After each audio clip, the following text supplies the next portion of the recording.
Bonjour, Franck Bunier, cytologue. Je vais vous présenter rapidement les fonctionnalités d'Autopresta. Alors Autopresta, c'est un logiciel de comptabilité pour les auto-entrepreneurs qui utilisent PrestaShop. On va voir les différentes parties de cet applicatif, donc qui s'organise, comme vous voyez ici, en différents onglets. Je vais vous présenter rapidement certains de ces onglets et un peu plus en détail les plus importants. Alors, le premier onglet permet de configurer votre entreprise, son nom, sa date de création et différents paramètres permettant de calculer la fiscalité et je dirais d'autres éléments importants pour le logiciel euh, pour vous établir des bilans complets. Le deuxième onglet ici, c'est un onglet déjà pré-rempli mais que vous pouvez éditer qui contient les différents taux, les différentes règles comptables, les différentes règles fiscales, législatives, etc. Donc par exemple ici vous avez les taux des charges sociales, ce qu'on appelle le forfait social, suivant les différents types d'activités. Vous verrez que vous avez également la gestion ce qu'on appelle l'ACRE. Vous avez la gestion du versement libératoire sur l'impôt sur le revenu. Vous avez également un calcul de l'imposition si vous n'avez pas droit au versement libératoire. Bien sûr, les plafonds de chiffre d'affaires des statuts d'entrepreneur sont pris en compte et détaillés. Mais vous avez également des calculs des trimestres retraite pour vous aider à vérifier si vous avez ou non validé des trimestres et combien il vous manque pour les valider. Une gestion complète de ce qu'on appelle l'ARE, l'aide de retour à l'emploi, donc ex-ANPE. Donc le logiciel, vous verrez, vous permet de définir quel est l'impact sur votre allocation en cas de réalisation du chiffre d'affaires et de cumul de l'ARE. Et puis enfin, la formation professionnelle, une autre taxe auquel vous êtes obligé de vous acquitter. Le troisième onglet ici, c'est celui qui permet de se connecter à votre ou vos sites. Donc vous pouvez créer plusieurs sites si vous avez une licence multisite. Donc ici, j'en ai créé deux. Pour créer les paramètres de connexion, il suffit d'installer un petit module dans le back-office qui va vous donner ces quatre valeurs ici, l'URL, le nom de la base, le préfixe et la clé. Vous n'aurez plus qu'à les copier et coller ici et à vous connecter comme ceci. Le logiciel s'est connecté. Il bascule automatiquement dans l'onglet suivant, qu'on appelle l'onglet des commandes. Le logiciel donc est allé parcourir les commandes du site et les propose ici à l'affichage. Chaque commande ici peut être détaillée dans le tableau du bas. Donc ici la liste des commandes et en bas les produits de chacune de ces commandes. Bien sûr, vous pouvez en sélectionner plusieurs pour voir tout le contenu de vos commandes. Alors les commandes ici sont filtrées en fonction d'une date, donc par défaut c'est aujourd'hui, mais vous pouvez mettre bien sûr d'autres périodes, par exemple toutes les dates. Donc ici je me connecte sur un site qui a peu de commandes, donc en fait j'ai justement créé quelques commandes aujourd'hui, commandes virtuelles pour vous montrer l'utilisation. Par défaut, il ne propose que les commandes valides, c'est-à-dire celles qui sont réglées, payées.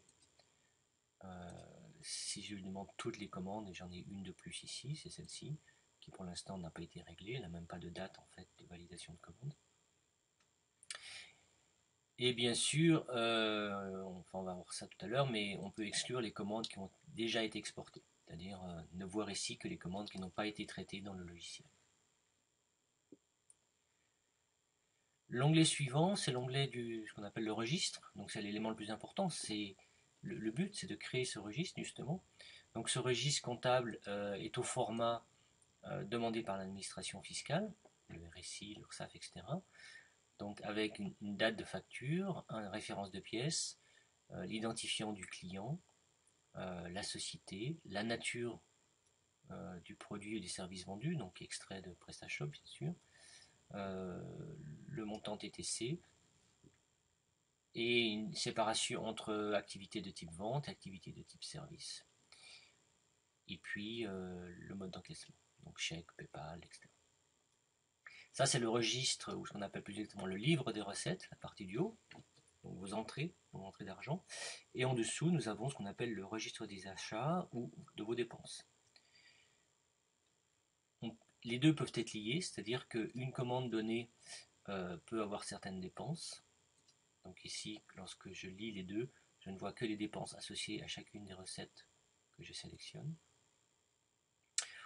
ou non liées. C'est-à-dire qu'on peut avoir des commandes globales qui ne sont pas spécifiques, des commandes, excusez-moi, des dépenses, des achats globaux qui ne sont pas spécifiques ou liés à une recette particulière. Alors, il y a beaucoup d'autres fonctions dans cette page ici. Je vous en montrerai quelques-unes. Et puis le dernier onglet, c'est l'onglet bilan, qui justement, à partir des données du registre et à partir des données de vos statuts d'entreprise et les taux et données légales, va vous calculer votre bilan en termes de forfait social, c'est-à-dire quelles sont les charges sociales que vous devez vous acquitter sur une période donnée.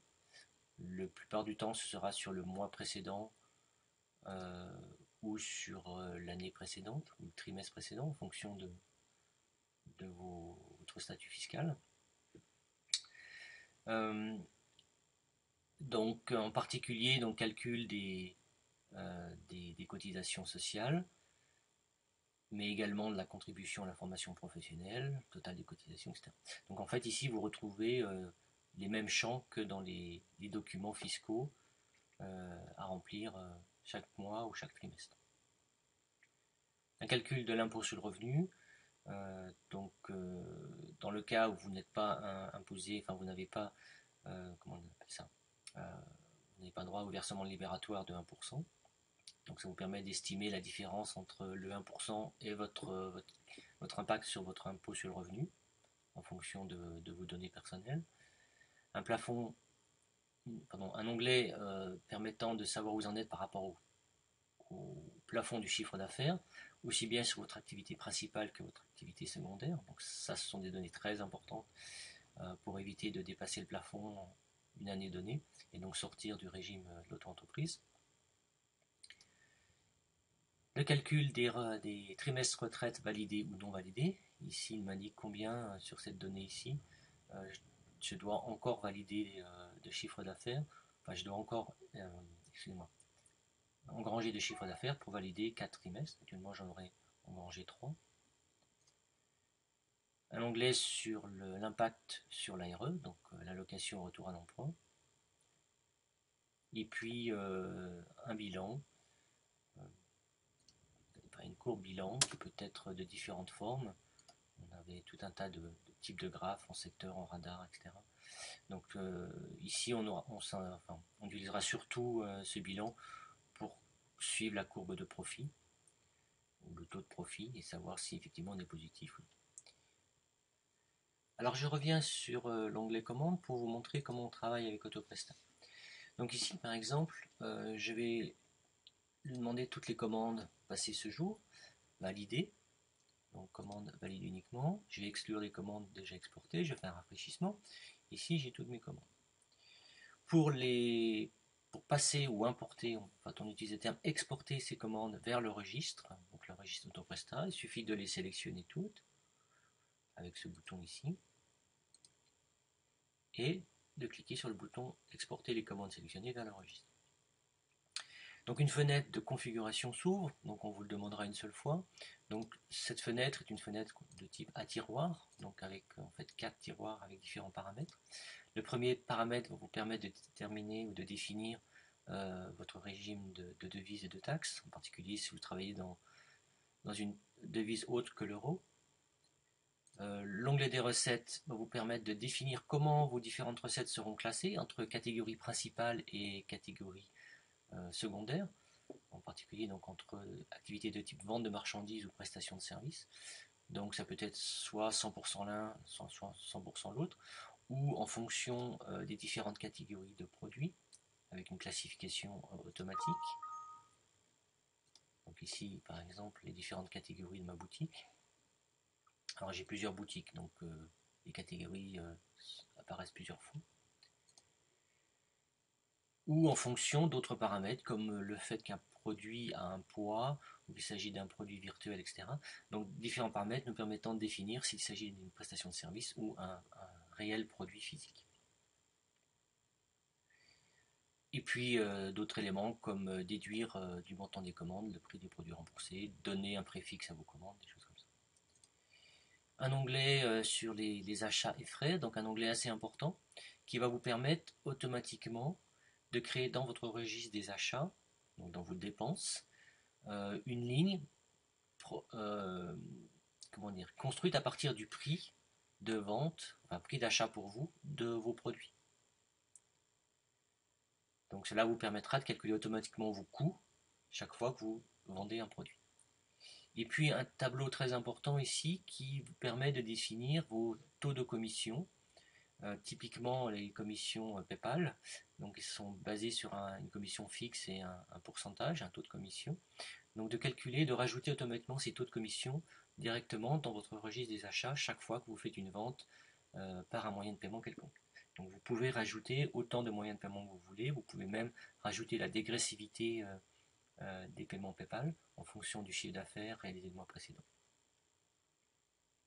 On peut convertir les prix d'achat à tenir compte bien sûr de la TVA sur les prix d'achat, sur vos dépenses, puisque en auto-entreprise, on paie la TVA sur ce que l'on achète. Et puis vous pouvez également automatiquement créer une ligne d'achat contenant les frais de port. Gestion des mises à jour, alors la gestion des doublons, cela permet donc de définir comment vous voulez remplacer ou mettre à jour les commandes déjà enregistrées dans votre registre alors que vous êtes en train de les réimporter une seconde fois. Automatiquement, le logiciel a importé nos commandes dans notre registre. On est passé automatiquement à l'onglet registre et nos commandes se trouvent ici.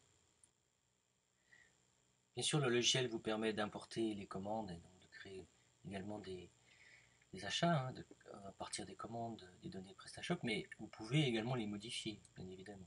Donc, tout à fait aller modifier un montant ici, soit dans un formulaire ici, qui me permet également de créer de nouvelles ventes, de nouvelles commandes, soit directement dans la table.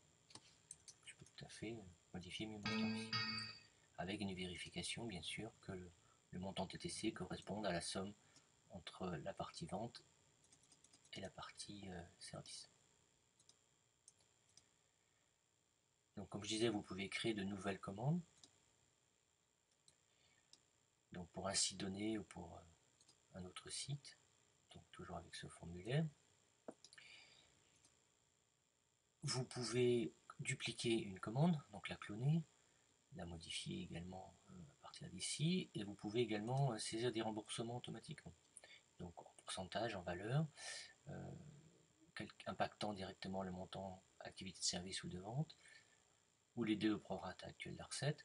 Il peut même, lorsque vous faites un remboursement, calculer automatiquement l'impact, donc une dégressivité sur vos frais de paiement, sur vos commissions. Donc, pas besoin, lorsqu'on fait un remboursement ici, d'aller modifier manuellement le remboursement, par exemple, de vos frais de commission PayPal. Il y a un système de pointage qui vous permet de pointer avec deux niveaux possibles vos commandes et vos achats par rapport à vos relevés bancaires. Vous avez un système d'impression très important qui vous permet d'imprimer votre livre de recettes et votre registre des achats dans un format compatible avec ce que demande le RSI et l'URSSAF. Et vous pouvez de la même manière créer vous-même des achats. Donc soit par modification de ce qu'il est importé depuis PrestaShop, soit en créant une nouvelle dépense liée ou non à une recette particulière avec un formulaire qui lui est propre, assez détaillé. Vous pouvez ici modifier ou recalculer ou rajouter des commissions de paiement. Vous pouvez également programmer des paiements périodiques, donc avec toutes les informations nécessaires. Modifier vos paiements, les supprimer et de la même manière imprimer votre registre des achats.